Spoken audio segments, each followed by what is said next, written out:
हरे कृष्ण। मेरी आवाज सुनाई दे रही है? जी माता जी। बिल्कुल क्लियर सुनाई दे रही वेलकम बैक। है। आज अरे कुछ तो ग्लिच हो गया, कुछ समझ में ही नहीं आ रहा था। तो ये मेरे मैकबुक में एक ही मेरे पास उपाय है कि मत इसको करो। हाँ हो माता जी, ऐसा कभी कभी। हम्म। ठीक है। ओम ज्ञानतिमिरन्धस्य ज्ञानाञ्जनाशलाखाय चक्षुरुन्मिलितं येन तस्मै श्रीगुरवे नमः। श्रीचैतन्यमनोभीष्टं स्थापितं येन भूतले स्वयं रूप कदा मह्यं ददाति स्वपदान्तिकं। नमो विष्णुपदाय कृष्णपृष्ठाय भूतले श्रीमते भक्तिवेदान्त स्वामिनिति नामिने। नमस्ते सरस्वते देवे गौरवाणी प्रचारिणे निर्विशेष शून्यवादी पाश्चात देश तारिणे। जय श्री कृष्ण चैतन्य प्रभु नित्यानंद श्री अद्वैत गदाधर शिवासादि गौर भक्त वृंद। हरे कृष्णा कृष्णा कृष्णा हरे हरे, हरे राम राम राम हरे हरे। तो आप सभी का बहुत स्वागत है। आज के इस सत्र में आपने ज्वाइन किया है। और थोड़ा जरा मैं क्षमा चाहती हूँ, माफी चाहती हूँ विलंब के लिए। तो आज से जो है हम लोग शुरू कर रहे हैं श्री ईशोपनिषद। और ये ईशोपनिषद अगर आप देखोगे ना, तो ये एक्चुअली जो है वो पैरेलली चल रहा है अपना जो उपदेशामृत है ना, उपदेशामृत के ही लाइंस पे चल रहा है ये जो है ईशोपनिषद। तो आइए जरा भूमिका में हम लोग जो प्रवेश करते हैं। और ये जो भूमिका है ये बहुत महत्वपूर्ण है, क्योंकि भूमिका में से भी प्रश्न आने वाले हैं परीक्षा के लिए। वेदों की शिक्षाएं। कृष्ण कृपा मूर्ति श्री मद एसी भक्ति वेदांत स्वामी प्रभुपाद द्वारा 6 अक्टूबर 1900 1969 को कैनवे हॉल लंदन इंग्लैंड में दिया गया ये एक प्रवचन है।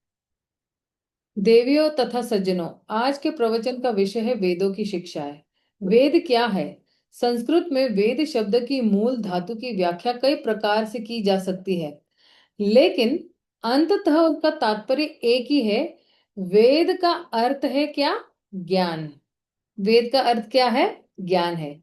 कोई भी ज्ञान जिससे आप स्वीकार करते हैं वह वेद है, क्योंकि वेदों की शिक्षा मूल ज्ञान है। बद्ध अवस्था में हमारे ज्ञान में अनेक अपूर्णताएं रहती है। बद्ध आत्मा तथा मुक्त आत्मा में अंतर यह होता है कि बद्ध आत्मा में 4 प्रकार के दोष पाए जाते हैं। पहला दोष यह है कि वो त्रुटियां करता है। उदाहरणार्थ, हमारे देश में महात्मा गांधी अत्यंत महान पुरुष माने जाते थे, लेकिन उन्होंने अनेक त्रुटियां की।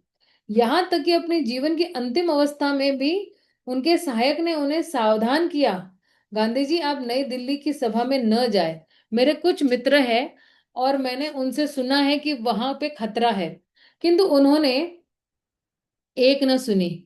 उन्होंने जाने का हट किया और वे मारे गए। महात्मा गांधी तथा राष्ट्रपति केनेडी जैसे महान व्यक्ति भी, ऐसे अनेक लोग हैं, त्रुटियां करते हैं। त्रुटि करना मनुष्य का स्वभाव है। यह बद आत्मा का एक दोष है। तो मुक्त आत्मा जो होती है वो त्रुटि नहीं करती है। यही फर्क है हमारे में और मुक्त आत्मा में। बद बद अवस्था में जो है हम लोग क्या करते हैं, हम त्रुटियां मतलब गलतियां करते रहते हैं। राइट। जब हम मुक्त आत्मा हो जाएंगे तो फिर हम लोग जो है ये 4 दोषों से मुक्त हो जाएंगे। तो पहली क्या है? त्रुटियां हम लोग करते हैं। ठीक है। दूसरा दोष यह है कि हम भ्रमित होते हैं। भ्रम में होना। भ्रम का अर्थ है जो नहीं है उसे स्वीकार करना, अर्थात माया। माया का अर्थ है जो नहीं है। प्रत्येक व्यक्ति शरीर को स्व मान बैठता है। मैं जो हूं शरीर नहीं, मैं आत्मा नहीं, मैं शरीर हूं, यही मान देता है।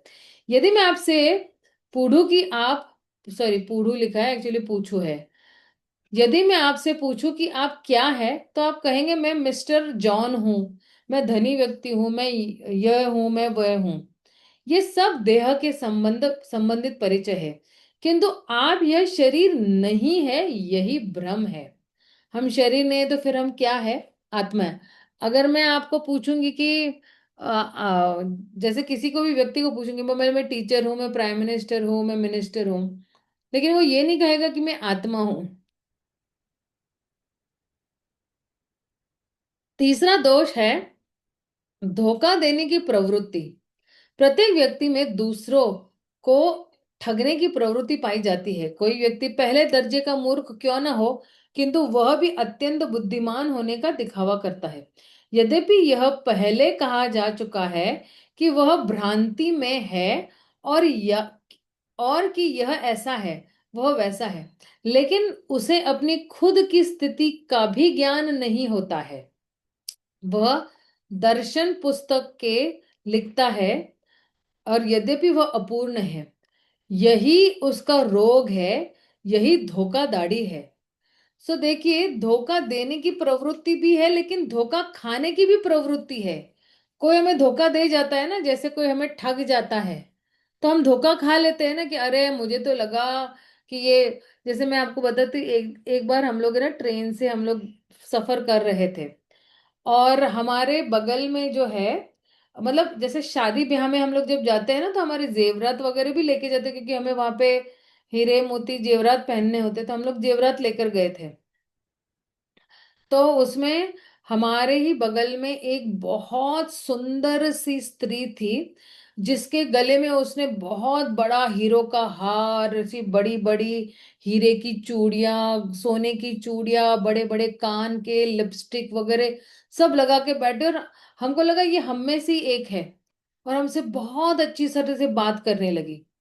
लेकिन जब दूसरे दिन देखा, कोई एक स्टेशन आया, और जो है हम लोग तो सो गए थे रात को, तो कोई स्टेशन आया तो वो सब लूटपाट के नीचे चली गई। એટલે हमारा कुछ नहीं गया, मतलब मेरी मम्मी का तो कुछ नहीं गया, क्योंकि मेरी मम्मी ये सब आर्टिफिशियली जब भी ट्रैवल करती है वो आर्टिफिशियली सब पहनती है, भले कोई शादी ब्याह क्यों ना हो।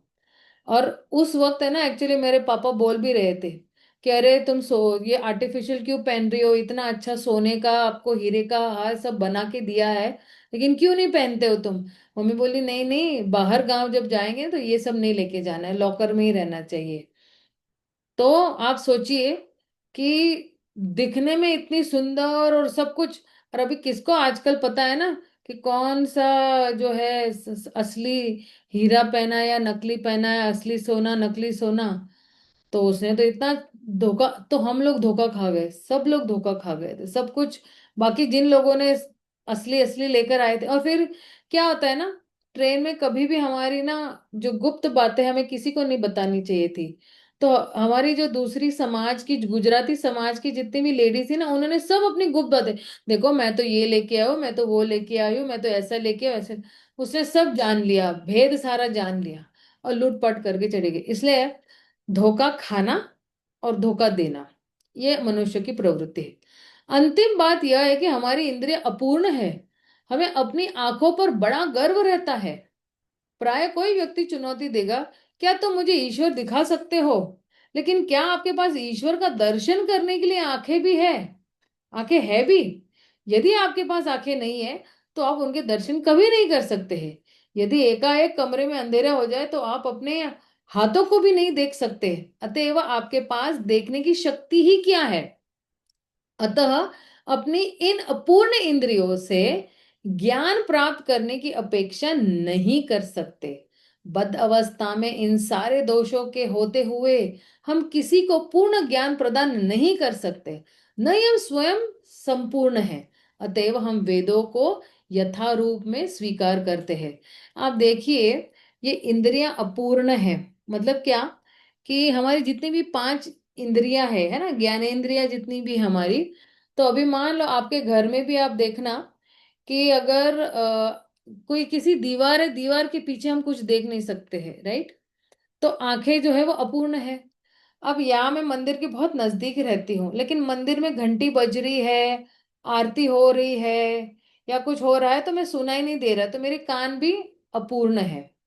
या भगवान ने अभी जो है गले में, जो है भगवान के गले में अभी बहुत महकता हुआ फूलों का हार है, लेकिन मैं इतने दूर से सूंघ नहीं पा रही हूँ, राइट। और जो है आंख नाक कान और मुंह जो है, मुंह में भी हम हमें कुछ ना कुछ, कई लोग ना ऐसे बोलते हैं कि बहुत स्वादिष्ट है, बहुत स्वादिष्ट है, लेकिन हम उसका असली टेस्ट नहीं टेस्ट कर सकते हैं। या कोई स्पर्श जो है ना, तो कभी स्पर्श में भी हम लोग धोखा खा जाते हैं। इसलिए जो है, हमारी इंद्रियां जो है वो अपूर्ण है, और इन अपूर्ण इंद्रियों से हम पूर्णों को नहीं जान सकते हैं। इसलिए जो है हमें जो है ये देखना है कि किस तरह से जो है हमारी अपूर्ण इंद्रियों से हम ये सारा ज्ञान प्राप्त करने की यू नो ना इच्छा भी नहीं कर सकते हैं। तो अब देखिए प्रॉब्लम क्या है हमारे साथ। हमारे साथ प्रॉब्लम ये है कि बद अवस्था में इन सारे दोषों से होते हुए भी हम किसी को पूर्ण ज्ञान प्रदान नहीं कर सकते हैं। अब मैं ही खुद जो है, मेरे पास ये चार दोष है, मैं क्या ज्ञान दे पाऊंगी, है ना। न यह स्वयं संपूर्ण है, मैं तो भगवान का अंश हूं, तो मैं संपूर्ण भी नहीं हूं। इसलिए हम लोग किसका कथन जो है, किसकी वाणी को स्वीकार करते हैं, हम जो है वेदों की वाणी को स्वीकार करते हैं। अब वेदों को हिंदू कह सकते हैं, लेकिन हिंदू नाम विदेशी है, हम हिंदू नहीं है। हम हमारी असली पहचान वर्णाश्रम है। हमारी असली क्या है, हम लोग सनातन बोलते हैं ना, हमारे एक्चुअली असली जो पहचान है वो वर्णाश्रम है। और वर्णाश्रम वेदों के उन अनुयायियों का सूचक है जो मानव समाज में वर्ण तथा आश्रम के 8 विभागों को स्वीकार करते हैं। तो 4 विभाग समाज के हैं और 4 विभाग आध्यात्मिक जीवन के हैं। समाज के क्या है, ब्राह्मण, क्षत्रिय, वैश्य और शूद्र। और आध्यात्मिक क्या है, ब्रह्मचारी, गृहस्था, वानप्रस्थ और सन्यासी। तो यह वर्ण आश्रम कहलाता है। और भगवत गीता में भी भगवान ने क्या कहा है, ये विभाग सर्वत्र पाए जाते हैं क्योंकि ये ईश्वर द्वारा सृजित है। समाज के विभाग है ब्राह्मण, क्षत्रिय, वैश्य तथा शूद्र। ब्राह्मण अत्यंत बुद्धिमान वर्ग के उन मनुष्यों का सूचक है जो यह जानते हैं कि ब्रह्म क्या है। इसी प्रकार क्षत्रिय का प्रशासक वर्ग बुद्धिमान मनुष्यों का अन्य वर्ग है। तब वैश्य अर्थात व्यापारी वर्ग आता है। तो जो वैश्य वर्ग है वो व्यापारी वर्ग है। यह प्राकृतिक वर्गीकरण सर्वत्र पाया जाता है। यही वैदिक सिद्धांत है और हम इसे स्वीकार करते हैं। वैदिक सिद्धांत स्वयं सिद्ध सत्य के रूप में स्वीकार किए जाते हैं क्योंकि उनमें कोई त्रुटि नहीं हो सकती है। यह स्वीकृति है। उदाहरण, भारत में गोबर को शुद्ध माना जाता है, फिर भी गोबर पशु का मल है। एक स्थान पर आप यहाँ यह वैदिक आदेश पाएंगे कि यदि आप मल को छूते हैं तो आपको तुरंत स्नान करना होगा।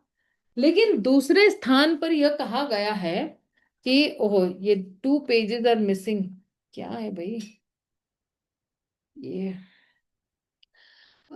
ईश्वरी कमला माता जी, ये यहाँ से आपकी किताब में जरा पढ़ोगे क्या। हाँ, यस माता जी। हरे कृष्ण माता जी। और धन्यवाद जहां माता जहां जी। मुझे एक्सप्लेनेशन देना होगा ना, मैं आपको रोक दूंगी माता जी। बिल्कुल बिल्कुल माता जी। लेकिन दूसरे स्थान पर यह है।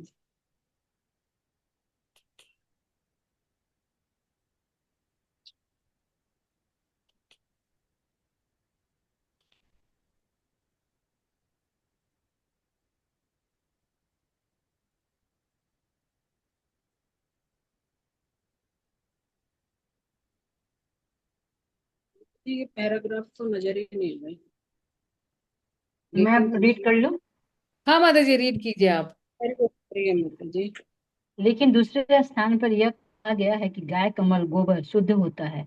यदि आप किसी अशुद्ध स्थान को गोबर से लीप दे तो वह शुद्ध हो जाता है। हम साधारणतः यह तर्क कर सकते हैं यह विरोधाभास है। वास्तव में सामान्य दृष्टि में यह विरोधाभास लगता है, लेकिन यह गलत नहीं है।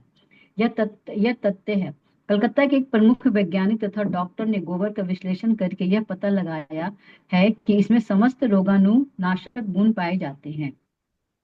भारत में यदि कोई व्यक्ति किसी दूसरे व्यक्ति से कहता है तुम्हें यह करना चाहिए, तो दूसरा व्यक्ति यह कह सकता है तुम क्या कहना चाहते हो। क्या यह कोई वैदिक आदेश है? जो मैं बिना तर्क के तुम्हारा कहना मान लूं। वैदिक आदेशों की व्याख्या नहीं की जा सकती, लेकिन अंततः यदि आप ध्यान पूर्वक अध्ययन करेंगे कि ये आदेश क्यों है, तो आप पाएंगे कि ये सभी सही है। वेद मानवीय ज्ञान के संकलन नहीं है। वैदिक ज्ञान आध्यात्मिक जगत से अर्थात भगवान कृष्ण से आता है। वेदों का अन्य नाम श्रुति है। श्रुति उस ज्ञान का सूचक है जिसे सुनकर अर्जित किया जाता है। यह प्रायोगिक ज्ञान नहीं है। श्रुति माता के तुल्य मानी जाती है। बहुत सारा ज्ञान हमें अपनी माता से ही प्राप्त होता है। उदाहरणार्थ, यदि आप जानना चाहेंगे कि आपका पिता कौन है, तो इसका उत्तर कौन दे सकता है? आपकी माता। यदि माता कहती है कि ये रहे तुम्हारे पिता, तो आपको यह स्वीकार करना पड़ेगा। प्रयोग करके यह ज्ञात कर पाना संभव नहीं है कि वह आपका पिता है या नहीं। इसी तरह यदि आप अपने अनुभव से परे, अपने प्रायोगिक ज्ञान से परे, अपने इंद्रियों के कार्यों से परे कुछ जानना चाहते हैं, तो आपको वेदों को स्वीकार करना होगा। इसमें प्रयोग करने का प्रश्न ही नहीं उठता। इसका प्रयोग पहले ही हो चुका है, यह निश्चित हो चुका है। उदाहरणार्थ, माता के कथन को सत्य मानना होता है। इसके अतिरिक्त कोई अन्य उपाय नहीं होता है। माता जी एक सेकेंड ना। तो यहाँ पे अगर आप देखोगे ना इस पैराग्राफ में, तो कह रहे हैं कि ये जो वेद है, वेद वेद मतलब क्या है कि आ, हम जब बोलते हैं ना कि वेदों मतलब कि वेद जो है कोई सी मनुष्य ने नहीं बनाए हैं। ये वेद जो है ये भगवान ने खुद ही बनाए हैं। ये आध्यात्मिक जगत से आते हैं और भगवान ने खुद बनाए हैं। तो वेद का दूसरा नाम क्या है? श्रुति। श्रुति मतलब क्या? कि भगवान ने ये जो ज्ञान है ये दिया है और हम कानों के माध्यम से उसको सुनते हैं। और श्रुति मतलब क्या? कि जो ज्ञान हम कानों के माध्यम से सुनते हैं उसको श्रुति कहते हैं। ये कोई मतलब इसका नहीं, इसका कोई मतलब आप एक्सपेरिमेंट नहीं करते हैं कि अच्छा ऐसा होगा तो वैसा होगा, वैसा तो वैसा होगा। ऐसा नहीं है कि चलो भाई हम लोगों ने जो है हल्दी का कपड़ा है, उस पे अगर साबुन लगा दिया तो देखो ये हल्दी ना लाल पीला हो गया तो अभी ये लाल हो गया। ये कोई एक्सपेरिमेंट नहीं कर सकते हम वेदों के साथ। और ये जो श्रुति है, जैसे प्रभुपाद यहाँ पे कह रहे हैं कि ये हमारी माता की तरह है और माता ही बता सकती कि हमारे असली पिता कौन है। कि हमारे असली पिता कौन है? भगवान श्री कृष्ण है। तो इसलिए क्योंकि ये श्रुति माँ की तरह है और इस माँ के पास वो ज्ञान है कि हमारे असली पिता कौन है, इसलिए हम श्रुति को जो है वो सुनते हैं या श्रुति से या वेदों से हम पढ़ते हैं। और प्रभुपाद यहाँ पे बता रहे हैं कि अगर आपके अपने पिता को जानना है तो जो है आपको माता से पूछना पड़ेगा कि कौन है, राइट। और इसलिए जो है अगर हमारे कुछ अनुभव के ऊपर या हमारा जो कुछ भी एक्सपेरिमेंटल ज्ञान के ऊपर अगर हमें जाना है, तो फिर हमें वेदों को स्वीकार करना ही पड़ेगा। इसमें कोई एक्सपेरिमेंट नहीं कर सकते हैं कि चलो लाओ लाओ कोई यज्ञ कर ले, कोई टोटके कर ले या कुछ ऐसे नहीं। हमें जो है सत्य स्वीकारना ही पड़ेगा। जैसे हम सत्य स्वीकारते हैं ना, 2 और 2 4 है, करेक्ट।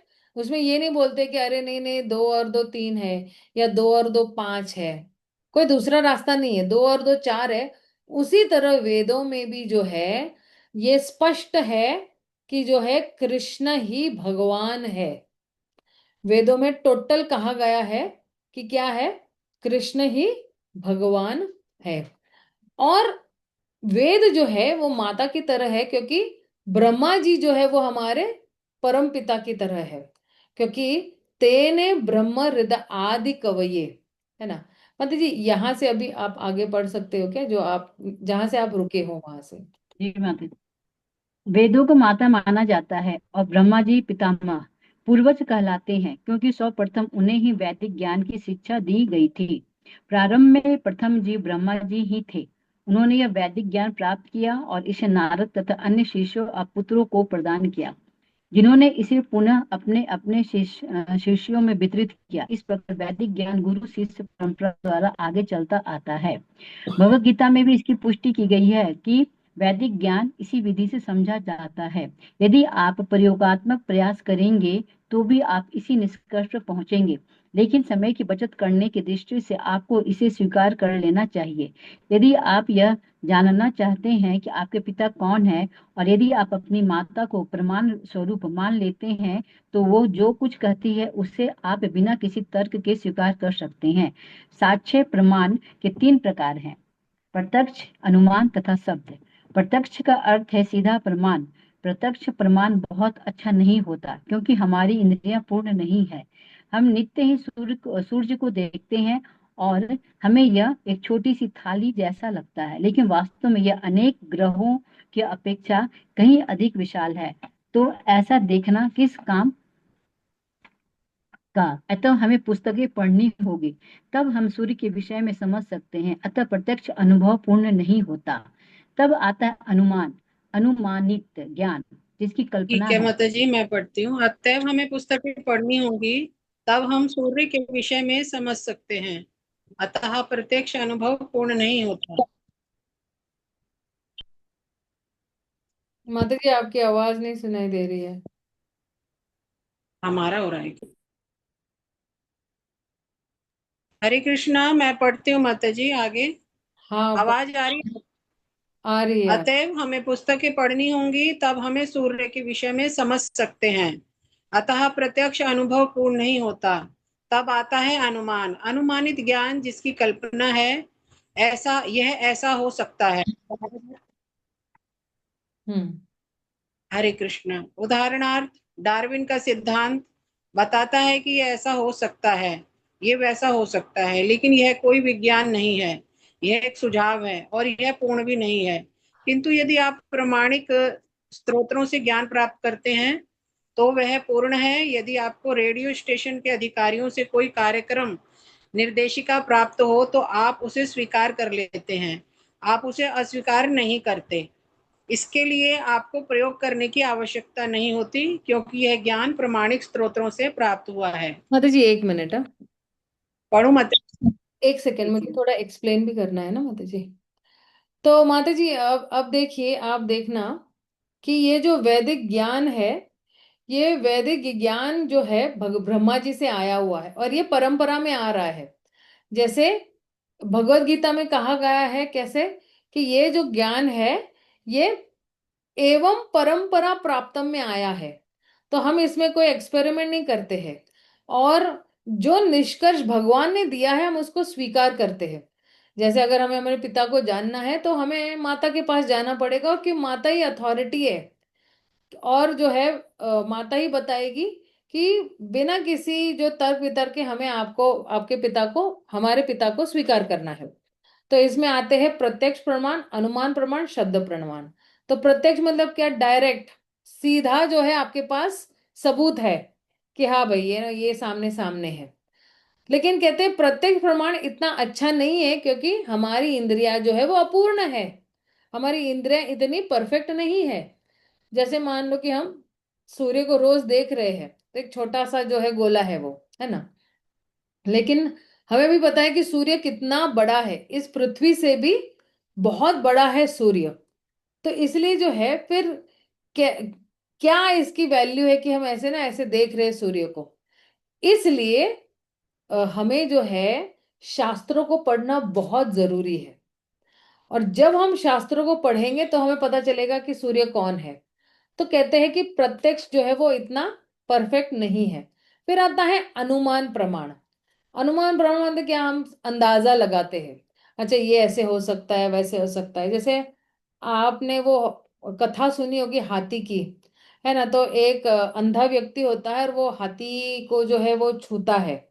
तो आपने वो भी सुना होगा कि हाथी की पूंछ को सांप बोलता है, या हाथी के कान को सुपड़ी बोलता है, या है ना ऐसे अलग अलग वो धारणा, ऐसे हो सकता है, वैसे हो सकता है। इसलिए वो धारणाएं करते रहता है या अनुमान लगाते रहता है कि ऐसे हो सकता है, वैसे होता है, अंदाजा लगाना। तो ये भी कोई जो है, कोई खास जो है मार्ग नहीं है ज्ञान प्राप्त करने का।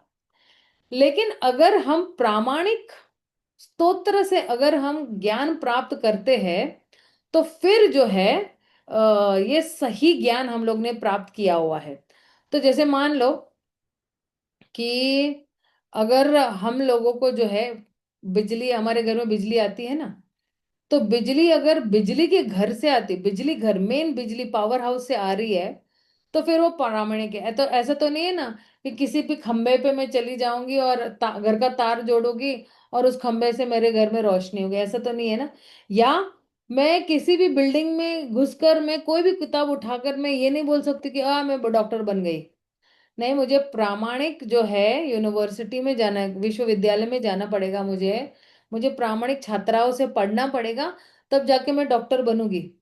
तो उसी तरह ये जो वेदों का ज्ञान जो है, ये जब हम ऐसे जो है प्रामाणिक जो है विश्वविद्यालय से और परंपरा में हम लोग ये ज्ञान प्राप्त करते हैं, तो फिर वो परफेक्ट ज्ञान है, वो पूर्ण ज्ञान है। वरना एक्चुअली ये क्या है? अपूर्ण ज्ञान है। अब आप देखना, वेदों का जो ज्ञान है वो क्या है, वो क्या कहलाता है? वो शब्द प्रमाण कहलाता है। वैदिक ज्ञान को शब्द प्रमाण कहा जाता है। इसका दूसरा नाम है श्रुति। शब्द प्रमाण को क्या कहा जाता है? श्रुति। श्रुति का अर्थ यह है कि इस ज्ञान को मात्र श्रवण विधि द्वारा प्राप्त करना होता है। वेदों का आदेश है कि दिव्य ज्ञान को समझने के लिए हमें अधिकारी से सुनना चाहिए। इसलिए आप देखना, क्यों हम गुरु वंदना में बोलते हैं ना, दिव्य ज्ञान हृदय प्रकाशितो। तो हमें प्रामाणिक अधिकारी से जब हम सुनेंगे तो ही दिव्य ज्ञान हृदय प्रकाशित हो। दिव्य ज्ञान इस ब्रह्मांड की उस पार से आया हुआ है। इस ब्रह्मांड के भीतर तो भौतिक ज्ञान है और उस ब्रह्मांड के परे दिव्य ज्ञान है। इस ब्रह्मांड के अंतिम छोर तक भी नहीं जा सकते, तो भला हम आध्यात्मिक जगत तक कैसे जा सकते हैं? इस तरह पूर्ण ज्ञान अर्जित कर पाना असंभव है। तो आप बोलोगे माता जी फिर हम भक्ति शास्त्र क्यों पढ़ रहे हैं अगर पूर्ण ज्ञान अर्जित करना मुश्किल ही है? तो फिर फायदा ही क्या कि अगर हम पूर्ण ज्ञान ले लेंगे। लेकिन आप देखना, ये जो ज्ञान हम ले रहे हैं, हम भगवान के बारे में ज्ञान इसलिए ले रहे हैं कि हम ये जान सके कि हम भगवान के अंश है। और जो भगवान का अंश है वो एक्चुअली भगवान की सेवा के लिए बनाया गया है। तो ये जो अंश है वो हमेशा यही कोशिश करेगा कि अंशी को कैसे प्रसन्न किया जा सके। हर वक्त जो है यही योजनाएं बनाते रहेंगे कि मैं किस तरह से भगवान कृष्ण को जो है, गुरु को जो है, मैं प्रसन्न कर सकती हूँ। हर मिनट जो है यही सोचेंगे कि मैं अभी ऐसे क्या करूंगी कि भगवान प्रसन्न हो जाएंगे। मैं ऐसी क्या योजनाएं करूंगी, कैसे कर्म करूंगी मैं कि भगवान प्रसन्न हो जाएंगे। तो अब देखना, वेदों के माध्यम से हम भगवान को जानते हैं। भगवान भी भगवत गीता में कहते हैं ना कि 15.15 में कहते हैं, कहते हैं कि सर्वच सामृद्धि सन्निविष्टो मत्त स्मृतिर ज्ञान अपोहनम च वेदेश सर्वेर अहम एव वेद्यो वेदांत कृतविद एव च। तो कहते हैं कि वेदों के माध्यम से जो है मुझे ही जाना जा सकता है कि मेरे से ही आती है स्मृति, मेरे से ही आती है विस्मृति, और मेरे से ही आती है forgetfulness, remembrance, and from me only comes remembrance, forgetfulness and knowledge। मेरे से ज्ञान आता है। तो भगवान ये कहते हैं कि वेदों के माध्यम से मुझे ही जाना जा सकता है। और इसलिए जो है हम लोग ये ज्ञान इसलिए अर्जित करते हैं कि हमें भगवान की महानता के बारे में पता चले। जब हम भगवान की महानता को जानेंगे तभी उनकी मधुरता को भी जानेंगे। जब तक हम भगवान की महानता को नहीं जानेंगे तो फिर उनकी मधुरता को भी नहीं जान सकते हैं। जैसे मान लो कि आज जो है कोई भी बॉलीवुड एक्टर को ले लो आप, ठीक है ना, आपका जो भी है, तो कोई भी बॉलीवुड एक्टर जो है वो रास्ते से जा रहा है, और कोई इतना भीड़ भीड़ नहीं है, वो बेचारा अपना अकेले अकेले जा रहा है, कोई उसको जानता भी नहीं है, और जो है इतना अच्छा वो सबको एंटरटेन कर रहा है, सब कुछ कर रहा है, लेकिन जो है कोई उसको जान ही नहीं रहा है। तो फिर कैसे होगा, है ना? तो इसलिए जो है जब जब हम किसी की महानता को जानेंगे तो फिर उसको अंदर डीप में उतर के भी उसके स्वभाव वभाव को जान पाएंगे। तो अगर जो है प्राइम मिनिस्टर ऑफ इंडिया भी जो है अगर आ रहे हैं यहाँ पर, ठीक है ना, तो हमें उनकी महानता पता है। तो हर जगह चारों ओर जो है वो फैल जाएगी बातें कि अरे प्राइम मिनिस्टर ऑफ इंडिया आ रहे, प्राइम मिनिस्टर ऑफ इंडिया आ रहे। तो हर कोई भीड़ लगा के बैठ जाएगा, या कोई बॉलीवुड एक्टर भी कोई आ रहा है तो सब लोग भीड़ लगा के बैठ जाएंगे, राइट। लेकिन आप सोचिए कि ये बॉलीवुड एक्टर को कोई जानता ही नहीं है, जान ही नहीं रहा है, तो फिर क्या फायदा है अगर जानेंगे ही नहीं, उनकी महानता ही नहीं जान रहे कि अरे अच्छा फलाना फलाना व्यक्ति ने इतना इतना अच्छा काम किया है, या प्राइम मिनिस्टर ऑफ इंडिया ने इतना अच्छा अच्छा काम किया है, तो हम उनकी महानता को जानते हैं कि उन्होंने बहुत अच्छे अच्छे काम किए। फिर जब हम उनसे मिलेंगे, वार्तालाप होगा, तो फिर एक बहुत ही अच्छा रिश्ता बनना शुरू हो जाता है। उसी तरह जब पहले भगवान की हम महानता को जानते हैं, तो हम उनकी मधुरता भी बहुत अच्छी तरह से, उनके गुण के माध्यम से जो है हम उनके मधुरता को भी बहुत अच्छी तरह से जानेंगे। हम लोग ने वो भजन सुना होगा ना, अधरम मधुरम वदनम मधुरम चलितम मधुरम हसितम मधुरम भ्रमणम मधुरम। फिर उसके बाद मुझे याद नहीं है, लेकिन ये जो है ये मधुर अष्टकम है। तो भगवान का सब कुछ मधुर है, लेकिन महानता के बारे में नहीं जानते हैं, तो फिर मधुरता के बारे में भी नहीं जानेंगे। महानता के बारे में जानेंगे तो हम फिर उनके जितने भी गुण हैं, जो कुछ भी वो कार्य करते हैं ना, हमें सब कुछ मधुर लगता है। जैसे मान लो एक माँ जो है ना, माँ क्या करती है, माँ जो है वो अपने शिशु को है ना बहुत निस्वार्थ भाव से प्रेम करती है।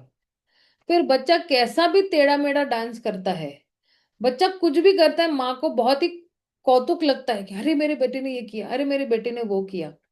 उसी तरह भक्त के साथ भी यही होता है।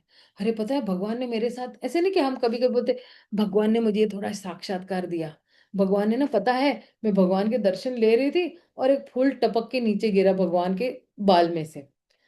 तो तुरंत ही हमें लगता है कि भगवान हमारे साथ आदान प्रदान करे, और जो कुछ भी हमारे साथ हो रहा है तुरंत ही ऐसे लगता है कि अरे हाँ भगवान जो है हमारे है, भगवान मेरे साथ आदान प्रदान कर रहे हैं, भगवान जो है मुझे चाहते हैं, मैं भी भगवान को चाहती हूँ, भगवान भी मुझे चाहते हैं। ये दोनों हमारा ना आपस का जो है कनेक्शन बहुत बढ़िया है, इस तरह से। तो भगवान आदान प्रदान कर रहे हैं, इसलिए भगवान की महानता के बारे में जानना बहुत जरूरी है। अब आप आगे देखिए, यहाँ पे कह रहे हैं कि एक आध्यात्मिक आकाश है, वहां अन्य प्रकृति है जो व्यक्त तथा अव्यक्त से परे है। लेकिन आप यह कैसे जानेंगे कि एक ऐसा भी आकाश है जहाँ के ग्रह तथा निवासी शाश्वत है। यह सारा ज्ञान उपलब्ध है, लेकिन आप प्रयोग कैसे करेंगे, यह संभव नहीं है। अब देखिए, आध्यात्मिक आकाश है हम मानते हैं, आध्यात्मिक जगत है हम ये मानते हैं, और वहां की प्रकृति भी अलग, वहां के लोग भी अलग है। वहां के लोग शाश्वत है, यहाँ के लोग अशाश्वत है। लेकिन हम किस तरह से जान पाएंगे, क्योंकि वो तो एक अन्य अलग ग्रह है, और वहां के जितने भी निवासी है वो क्या है, शाश्वत है, परमानेंट है। यहाँ पे हम जो है टेम्पररी, आज मैं इस शरीर में हूँ, शायद 10 साल के बाद किसी और शरीर में रहूंगी, 20 साल बाद किसी और शरीर में रहूंगी, तो फिर मैं शाश्वत नहीं हूँ। तो ये सारा ज्ञान जो है कहाँ पे उपलब्ध है, ये सारा ज्ञान जो है हमें वेदों से मिलता है। लेकिन इसका प्रभुपाद बार बार ये बोलते कि हम प्रयोग नहीं कर सकते हैं, प्रयोग करने से कुछ नहीं होगा, इसलिए हमें वेदों की सहायता लेनी ही होगी, हमारे पास कोई दूसरा उपाय नहीं है। यह वैदिक ज्ञान कहलाता है।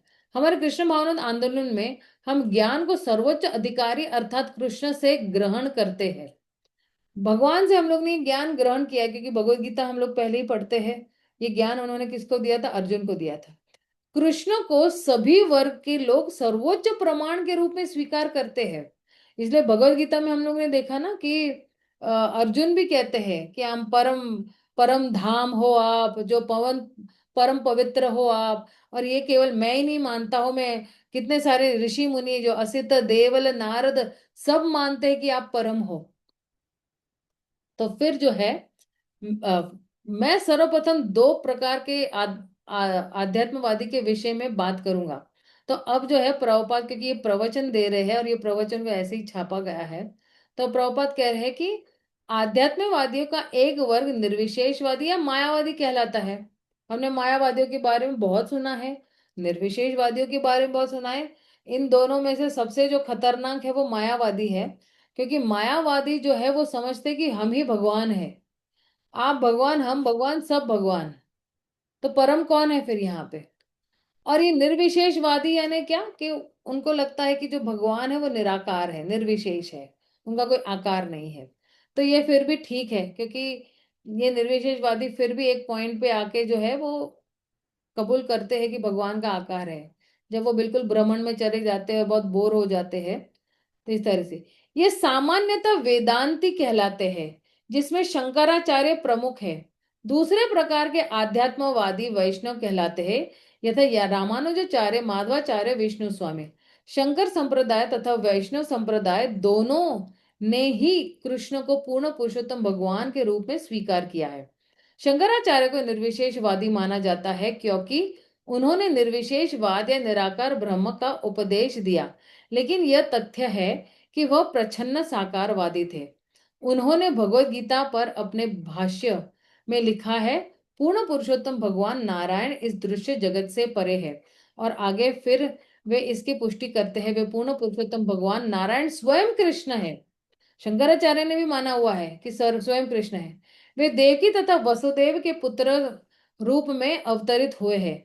उन्होंने उनके माता पिता के नामों का विशेष रूप से उल्लेख किया है।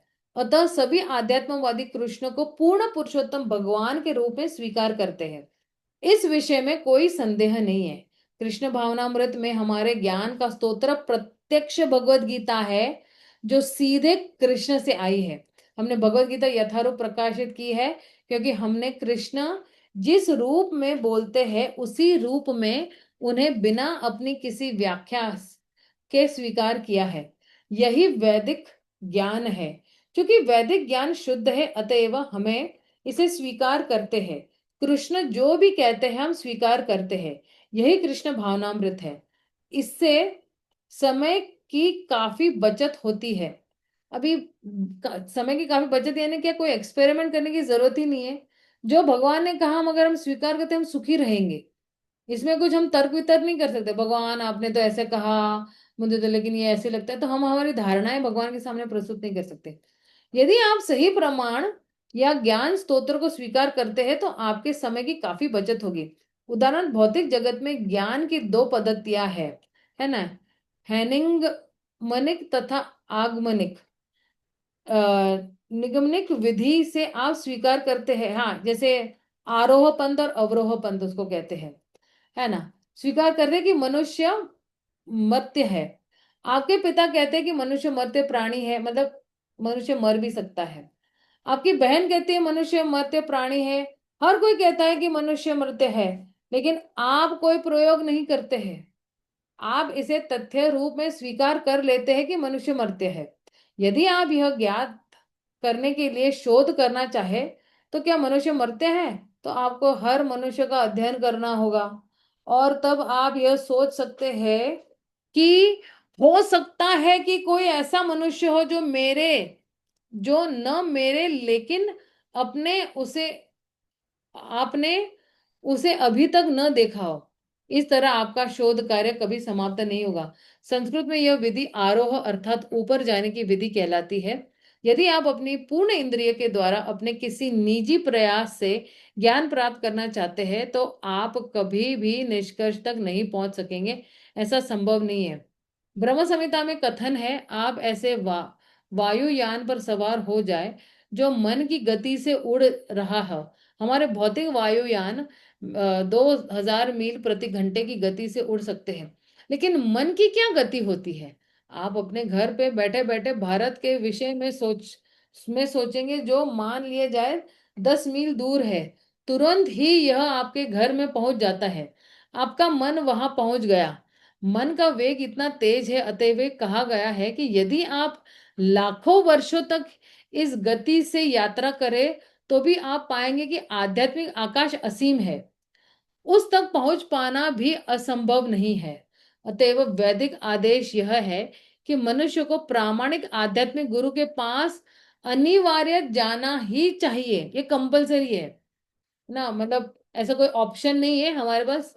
अगर ये ज्ञान लेना है तो आध्यात्मिक गुरु के पास जाना ही पड़ेगा। यहाँ पर अनिवार्य शब्द का प्रयोग किया गया है।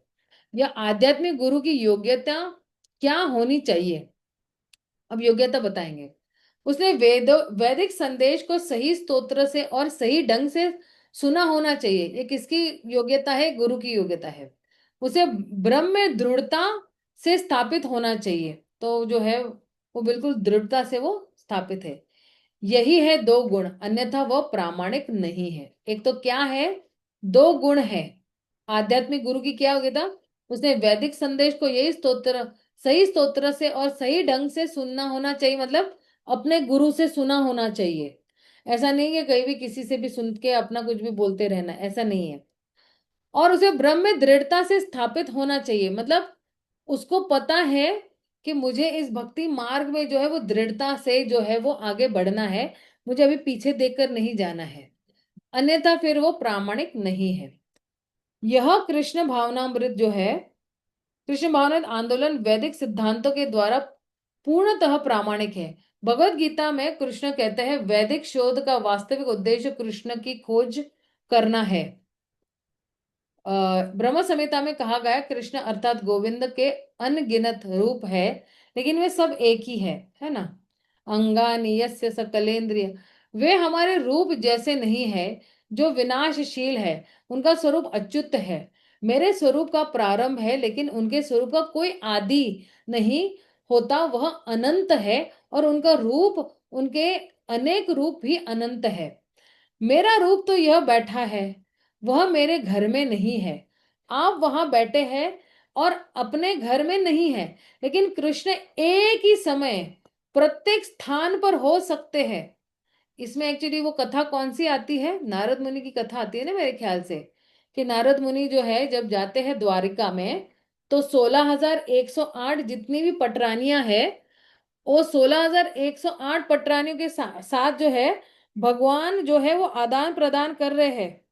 और साथ साथ में ही जो है उनके बच्चों के साथ भी जो है वो आदान प्रदान कर रहे हैं। एक एक पटरानी की कितने कितने बच्चे थे? 10-10 बच्चे थे। याद है आपको? आपने अगर कृष्णा किताब अगर पढ़ी है। जी माता जी। लेकिन कृष्ण एक ही समय प्रत्येक स्थान पर हो सकते हैं। वे गोलक वृंदावन में बैठे रह सकते हैं और उसी समय सर्वत्र उपस्थित रह सकते हैं, अर्थात वे सर्वव्यापी है। वे आदि सबसे प्राचीन है। लेकिन आप जब भी कृष्ण के चित्र को देखते हैं तो वे 15 वर्ष के तरुण दिखते हैं। आप कभी भी उन्हें वृद्ध नहीं पाएंगे। आपने भगवत गीता में सारथी रूप में कृष्ण का चित्र देखा है। उस समय वे 100 वर्ष से कम आयु के नहीं थे। उनके पौत्र थे, लेकिन तब भी वे किशोर जैसे लगते थे। तो आप देखना, भगवान सबसे पुराने हैं, प्राचीन है, लेकिन नव यौवनम च है ना। भगवान बिल्कुल एक सुंदर जो है नव युवक की तरह है। और भगवान की आयु जो है वो 16 साल की है। 16 साल के ऊपर जो है उनकी आयु जाती ही नहीं है। इस धरातल पे कैलकुलेशन हम लोग कर सकते हैं कि भगवान जो है 120 साल के थे जब कुरुक्षेत्र के मैदान पे थे, लेकिन फिर भी वो बिल्कुल नव यौवन की तरह ही लग रहे थे। लग ही नहीं रहे थे कि उनके जो है बच्चों के बच्चों के बच्चे भी हैं, इस तरह से।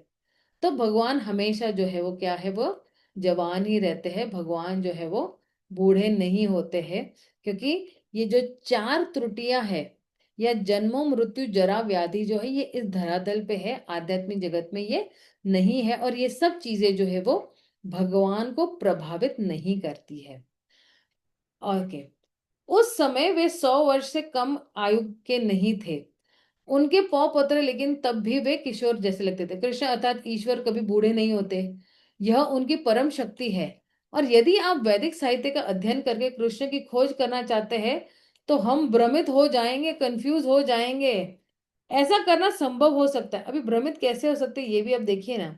भगवान ने अपनी खुद की माता को भ्रमित कर दिया, तो हम कौन किस खेत की मूली है।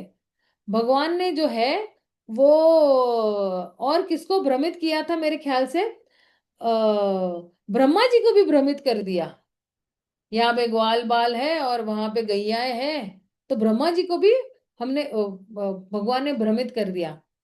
तो ऐसा करना संभव हो सकता है, लेकिन है अत्यंत कठिन। लेकिन आप उनके भक्त से उनके विषय में आसानी से जान सकते हैं। उनका भक्त उन्हें आपको दे सकता है। ये रहे वे, उन्हें स्वीकार करो। मतलब तुरंत ही, जैसे हमारी दीक्षा जब होती है ना, तो तुरंत ही जो है हम क्या करते हैं, जो है गुरु जो है हमें भगवान से मिलाते हैं, है ना। और हम बिल्कुल आसानी से भगवान को जान सकते हैं। यह है कृष्ण के भक्तों की शक्ति। तो भगवान की, जो भक्तों की शक्ति भगवान से भी ज्यादा है।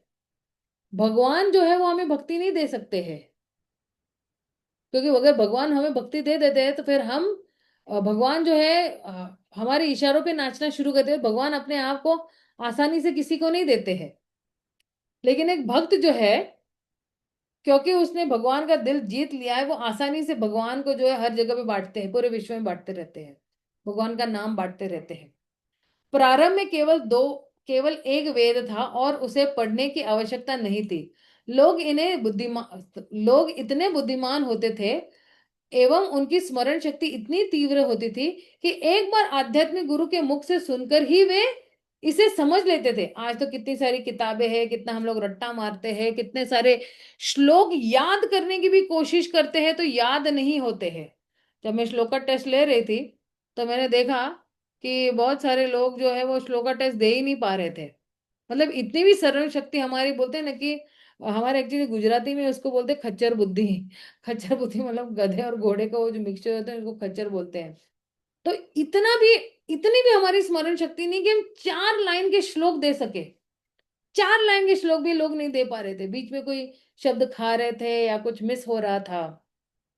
तो पहले के जमाने के लोग थे श्रुतिधर। अगर उनके गुरु ने 2 घंटे का प्रवचन दिया है ना, और कहा कि 2 घंटे का वापस दोहराओ, शब्द टू शब्द वो दोहरा सकते थे पहले के जमाने में। मैं आपको करीबन 50 साल पहले की भी बात बता रही हूँ। बहुत श्रुतिधर हुआ करते थे लोग। वे संपूर्ण तात्पर्य को तुरंत ही ग्रहण कर लेते थे। लेकिन 5,000 वर्ष पूर्व व्यास देव ने इस कलयुग के लोगों के लिए वेदों का लिखित रूप प्रदान किया, क्योंकि पता है कि मंद सुमंद मत भागियो। उन्हें पता था कि अंत तो गत्वा लोग अल्पायु होंगे, उनकी स्मरण शक्ति अत्यंत क्षीण होगी और उनकी बुद्धि इतनी तीव्र नहीं होगी। लेकिन ये सब चीजें है ना, हमारे लिए लागू नहीं होती, हम भक्तों के लिए। क्योंकि ददामी बुद्धि योगम ये नमा उपयंति ते। भगवान जो है, जिस भक्त को उनके पास जाना है तो भगवान उस भक्त को बुद्धि देते हैं। लेकिन हम उस बुद्धि को, जो दी हुई बुद्धि को हम अच्छी तरह से इस्तेमाल नहीं करते हैं। अतएव मुझे इस वैदिक ज्ञान को लिखित रूप देकर शिक्षा देनी चाहिए। उन्होंने वेदों के 4 विभाग किए, ऋग्वेद, सामवेद, अथर्ववेद तथा यजुर्वेद। तब उन्होंने इन वेदों का कार्यभार अपने विभिन्न शिष्यों को सौंप दिया। तब उन्हें मनुष्य की अल्पज्ञ श्रेणी, स्त्री, शूद्र तथा द्विज बंधु का ध्यान आया। उन्होंने स्त्री जाति, शूद्र जाति तथा द्विज बंधु पर विचार किया। द्विज बंधु वे हैं जो उच्च कुल में जन्म तो लेते हैं, लेकिन सम्यक रूप से योग्य नहीं होते। ब्राह्मण परिवार में उत्पन्न मनुष्य को यदि ब्राह्मण के रूप में योग्यता प्राप्त नहीं है तो वह द्विजबंधु कहलाता है। ऐसे लोगों के लिए उन्होंने भारत का इतिहास कहलाने वाला महाभारत का तथा 18 पुराणों का संकलन किया।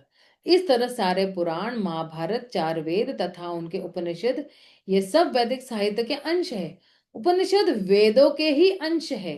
तत्पश्चात व्यास देव ने विद्वानों तथा दार्शनिकों के लिए समस्त वैदिक ज्ञान का सार वेदांत सूत्र के रूप में प्रस्तुत किया। वेदांत सूत्र यानी क्या? श्रीमद् भागवतम। यह वेदों का अंतिम वचन है। व्यास देव ने अपने गुरु महाराज नारद जी के आदेश अनुसार वेदांत सूत्र की रचना की, लेकिन फिर भी वे संतुष्ट नहीं थे। फिर से रचना की उन्होंने। यह एक लंबी कथा है जिसका वर्णन श्रीमद् भागवतम में किया गया कि व्यास देव अनेक पुराणों तथा उपनिषदों का संकलन कर लेने के बाद और यहाँ तक कि वेदांत सूत्र लिखने के बाद भी अधिक संतुष्ट नहीं थे। वो बहुत दुखी थे, वो हताश थे। तब उनके गुरु नारद मुनि ने आके उनकी हताशता का कारण बताया कि तुम क्यों दुखी हो। तो क्या बोले? तब उनके गुरुजी नारद ने आदेश दिया, आप वेदांत सूत्र की व्याख्या करो। वेदांत का अर्थ है चरम ज्ञान, और चरम ज्ञान कृष्ण है। कृष्ण कहते हैं कि समस्त वेदों में मनुष्य को कृष्ण को ही जानना चाहिए। वेदांत कृत वेद विद एव चाहम, कृष्ण कहते हैं। तो मैं वेदांत का संकलन करता हूं और वेदों का ज्ञाता भी मैं ही हूं, अतएव चरम लक्ष्य तो कृष्ण है। वेदांत दर्शन के समस्त वैष्णव भाष्यों में इसकी व्याख्या की गई है। हम गौड़ीय वैष्णव का वेदांत दर्शन पर हमारा भाष्य है, जो गोविंद भाष्य कहलाता है, और यह बलदेव विद्याभूषण द्वारा प्राणित है। इसी प्रकार रामानुजाचार्य कृत भाष्य है और माधवाचार्य का भी एक भाष्य है, और भाष्य प्रथम प्रस्तुत किया गया है। शंकराचार्य का भाष्य ही एकमात्र भाष्य नहीं है, वैसे तो वेदांत के अनेक भाष्य है, लेकिन चूंकि वैष्णवों ने वेदांत भाष्य प्रथम प्रस्तुत नहीं किया, अतः लोगों में यह गलत फहमी बनी बनी हुई है कि शंकराचार्य द्वारा लिखित वेदांत भाष्य ही एकमात्र भाष्य है। इसके अतिरिक्त स्वयं वेद व्यास ने पूर्ण वेदांत भाष्य श्रीमद् भागवत जो है वो लिखा है। हाँ, सॉरी, लिखा है। श्रीमद् भागवत वेदांत सूत्र के प्रथम वाक्य के प्रारंभ में होता है। क्या है? हम्म और कि पूर्ण विवेचना श्रीमद् भागवतम में हुई। वेदा एक्चुअली ये जो ना, ये जन्मादि यस्य है एक्चुअली, लेकिन ये जो गलत उसका जी माता जी, जन्मादि यस्य ही है। हाँ, वेदांत सूत्र केवल इतना ही इंगित करता है कि परम सत्य का ब्रह्म क्या है। परम सत्य वे है जिनसे प्रत्येक वस्तु उद्धृत है।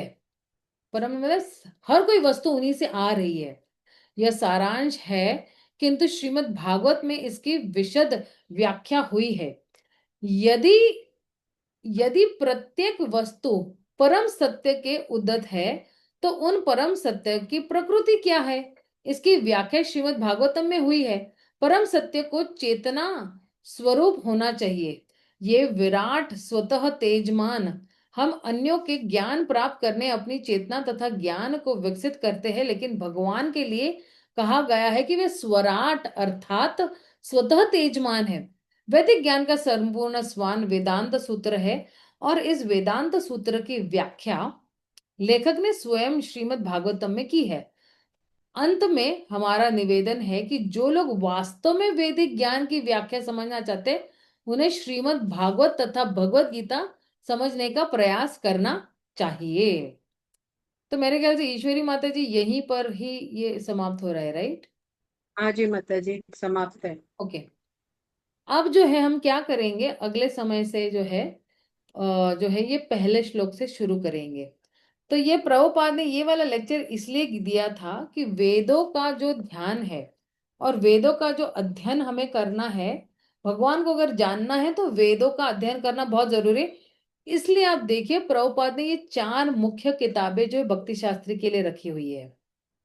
एक तो भगवत गीता है, एक ये गीता उपनिषद है यानी श्री ईशोपनिषद है, फिर उपदेशामृत है, और भक्ति रसामृत सिंधु है। तो ये चारों जो है, ये किताब जो है ये वेदों का पूरा सार है। और इसी के माध्यम से जाके हम आगे जो है जो श्रीमद् भागवतम पे अमर कदम रखेंगे, तो श्रीमद् भागवतम को बहुत अच्छी तरह से हम समझ भी पाएंगे। जो ये 4 किताबें अच्छी तरह से पढ़ता है और भागवतम पे जाता है, तो वो ये भागवतम बहुत अच्छी तरह से जो है वो समझ पाता है।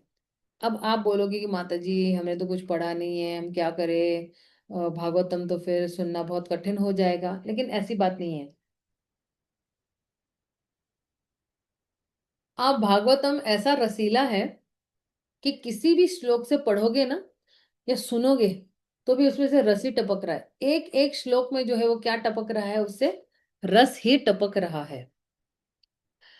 इसलिए वेदों का सहारा लेना बहुत जरूरी है। वेदों के माध्यम से, वेदों में ही हम जान पाएंगे कि जो है भगवान कौन है, हमारा भगवान के साथ संबंध क्या है, हम कहाँ से आए, हमें कहाँ जाना है, और किस तरह से हम भगवान को प्रसन्न कर पाएंगे, हम वेदों से ही जानते हैं।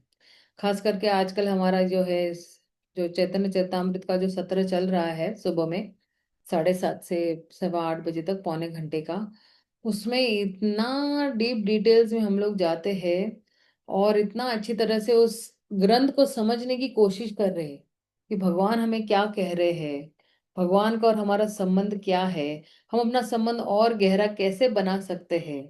है ना, किसी के बोले ना बहुत गहरे संबंध है इनके। अच्छा, ये गहरे संबंध हुए कैसे? भाई जब रोज मिलेंगे तभी गहरे संबंध होंगे। अगर दूर होंगे तो आंखों से ओझल तो मन से भी ओझल हो जाएगा वो व्यक्ति, है ना। Out of sight out of mind हो जाएगा वो व्यक्ति, है ना। आंखों के सामने नहीं रहेगा तो मन मन में से भी गायब हो जाता है व्यक्ति, राइट। तो जो व्यक्ति के साथ हमें संबंध बनाना है उसे सबसे ज्यादा समय देना है दिन का।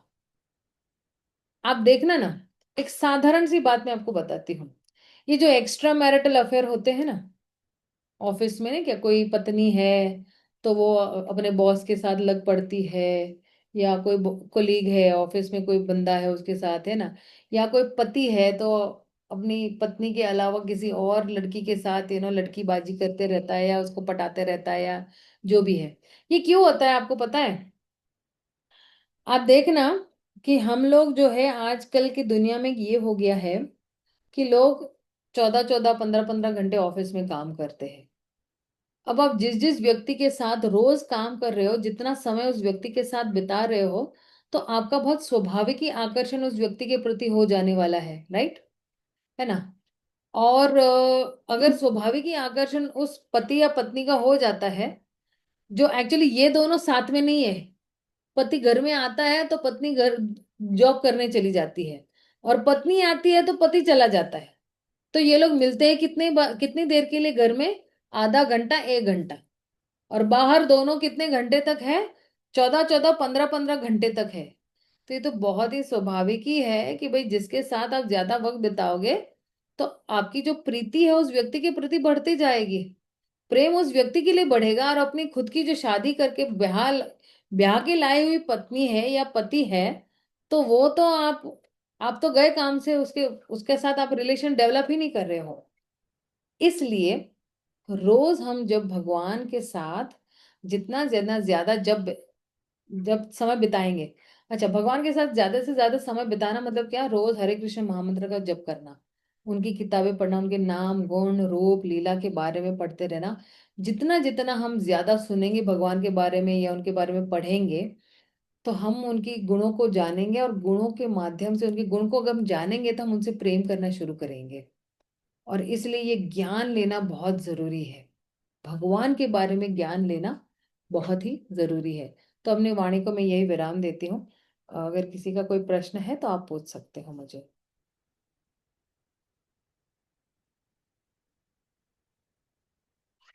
हरे कृष्ण माता जी, जरूर प्रणाम। हरे कृष्णा माता जी। हरे कृष्ण। हाँ हाँ हाँ, बोला। माता जी, सुबह को जो चैतन्य चैतामृत की क्लास, उसकी लिंक इसी लिंक पे ज्वाइन होता है क्या? हाँ, सेम लिंक है माता जी, मेरे पास एक ही आईडी है। आपको मैं अच्छा। ऐड कर देती हूँ माता जी ग्रुप में, हाँ। ठीक है। अच्छा ठीक है माता जी, तभी ज्वाइन कर लूंगी मैं भी। हाँ हाँ हाँ, यस। हाँ हाँ।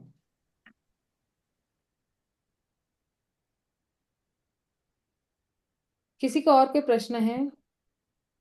मतलब आवाज आ रही है क्या? हेलो। हाँ प्रभु जी, आ रही कृष्णा। आ रही। हम्म। मतलब ये जो वर्सेस हैं ये कौन से में से वेद में से ली गई है? इनका सोर्स नहीं लिखा हुआ है ना।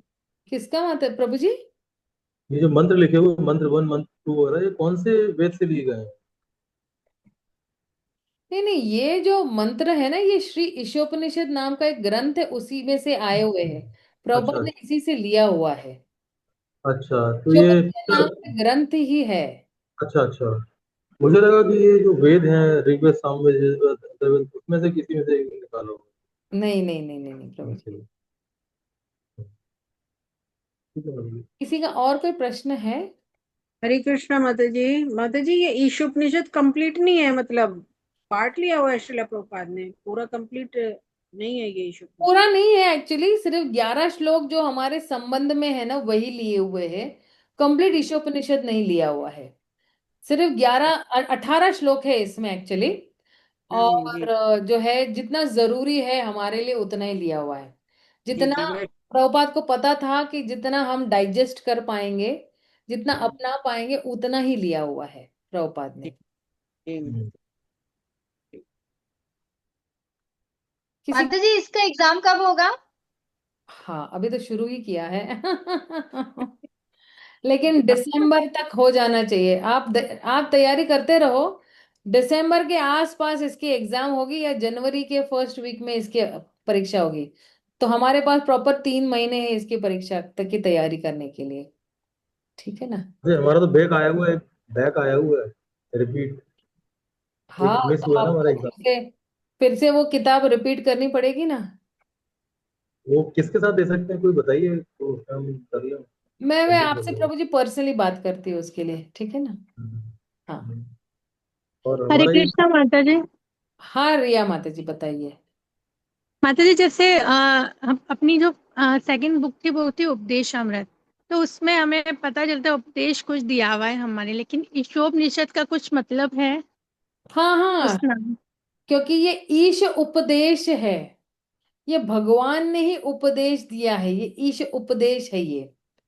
तो भगवान ओके। जो हमसे चाहते हैं वही एक्चुअली सारे उपदेश दिए हुए हैं। और ये ये किताब जो है वो उपदेशामृत से बहुत पैरेलल चलती है। अभी फर्स्ट श्लोक पे जब हम आएंगे ना, तो मैं आपको बताऊंगी कि किस तरह से जो है श्रद्धा से लेके प्रेम के स्तर पर ये किताब पहुंचती है।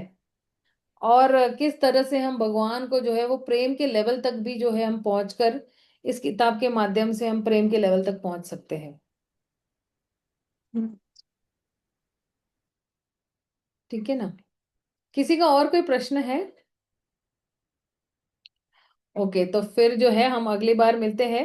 अब आप देखिए, एक्चुअली मुझे जस्ट एक कैलेंडर शेयर करना है, बहुत इंपॉर्टेंट बात बतानी है आपको। क्योंकि मैं अभी जा रही हूँ यात्रा के लिए 10 तारीख को। और उस दिन है आई थिंक करवा चौथ। और देखो, तो मैं अर्ली मॉर्निंग ही जा रही हूँ। और मैं पहुंच जाऊंगी बिल्कुल, आई थिंक 11 बजे तक मैं पहुंच जाऊंगी वृंदावन। तो हमारे पास जो है अ, एक बुधवार का दिन है और एक वीरवार का दिन है, यानी थर्सडे वाला दिन है, गुरुवार वाला दिन है। तो क्या हम ये 2 दिन ले सकते हैं? क्योंकि उसके बाद जो है वो जो अगला पूरा हफ्ता जो है मैं नहीं हूँ, क्योंकि मैं वृंदावन में ब्रजमंडल परिक्रमा कर रही हूँ वहां पे। फिर आता है दिवाली। पूरा जो है ये पूरा जो है वहां पर ही है। प्रभुपाद तिरुभाव तक हूं मैं वहां पे। और फिर आएंगे तो पूरा मतलब क्या कहेंगे, तो 3 हफ्ते का फुल ब्रेक है। नहीं, 3 हफ्ते नहीं, मेरे ख्याल से 2 हफ्ते का ब्रेक है। और फिर सीधा जो है हम मिलेंगे। कौन से भाई? और इस तारीख है 29 अक्टूबर। 29, 30, 31 या 30, 31 अक्टूबर मिलेंगे कि मेरे ख्याल से वीरवार और शुक्रवार। लेकिन अगला जो सत्र हमारा होगा वो बुधवार और गुरुवार को होगा। ठीक है ना। तो 8 और 9 तारीख को मैं लूंगी, एक एक घंटा लूंगी। एक एक घंटे में ना एक एक श्लोक कवर हो जाएंगे, तो कम से कम हमारे 2 श्लोक तो कवर हो ही जाएंगे। फिर आने के बाद जो है बाकी के सारे मैं श्लोक का कवर करने की कोशिश करूंगी इस तरह से। ठीक है ना।